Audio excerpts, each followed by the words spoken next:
Welcome to Fioria, where magic starts.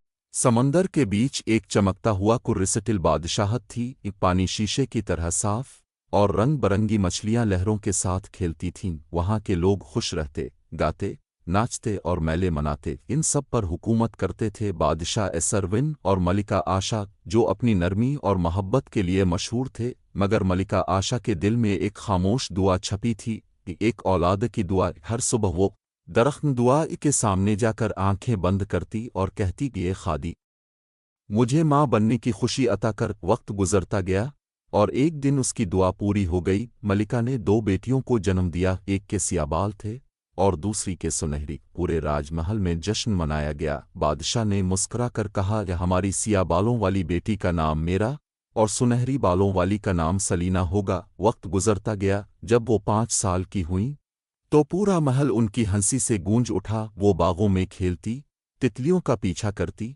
और फूलों के दरमियान नाचती थीं। रात को मलिका उन्हें कहानियां सुनाती और दोनों नींद की दुनिया में खो जाते। फिर वो 16 बरस की हो गईं। शक्ल एक जैसी थी मगर दिल बिल्कुल मुख्तलिफ। शहजादी मेरा को खूबसूरती और रक्स से इश्क था। वो हर सुबह मोतियों और रेशम के लिबास में बाग में नाचती, लेकिन वो बहुत सासत थी। काम से जी चारती और कहती, मुझे सोने दो, मैं थक गई हूँ। शहजादी सलीना इसके बरक्स नर्म दिल, नेक और अक्लमंद थी। वो गरीबों की मदद करती, बच्चों को खिलौने दियत्यावर साहिल पर बैठकर किताबें पढ़ती, गाने गुनगुनाती। इसकी आवाज़ से हुआ भी महक उठती थी। एक दिन उनकी सालगिरह आई। महल रोशनियों, फूलों और चमकते मोतियों से सजा हुआ था। सलीना ने एक मीठा सा गीत गाया जिससे फिज़ा खुशबू से भर गई। फिर मेरा ने रक्स किया, इसके कदमों से फूल खिल उठे और आसमान रंगों से भर गया। इसी शाम बादशाह और मलिका ने कहा, अब वक्त आ गया है कि तुम दोनों हमारी गैर मौजूदगी में सल्तनत संभालो। जब वो समंदर के पार चले गए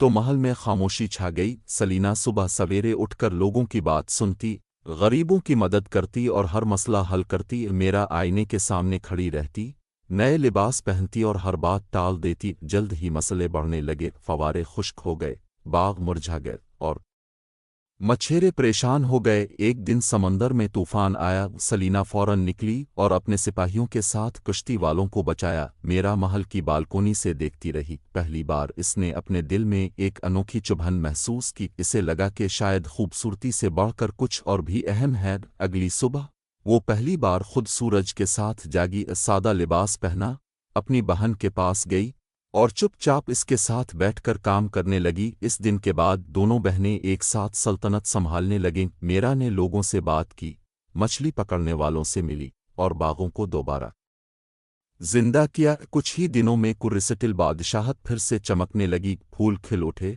फवारे बहने लगे और समंदर नीला और पुरसुकून हो गया। एक सुबह जब मेरा ने दोबारा नाच किया तो फूल उसकी खूबसूरती से नहीं बल्कि इसके नर्म दिल से खिले। हुआ में रंग घुल गए और परिंदे गाने लगे। सलीना बालकोनी से मुस्करा रही थी। जब बादशाह और मलिका वापस आए तो उन्होंने अपनी बेटियों को देखा। अब वो सिर्फ हुसैन शहजादियां नहीं बल्कि दानिशमंद और रहम दिल हुक्मरान बन चुकी थीं। चांदनी रात में महल जगमगा रहा था, न सिर्फ पानी की सतह पर, बिल्कुहान सब के दिलों में जो इस बादशाहत में रहते थे।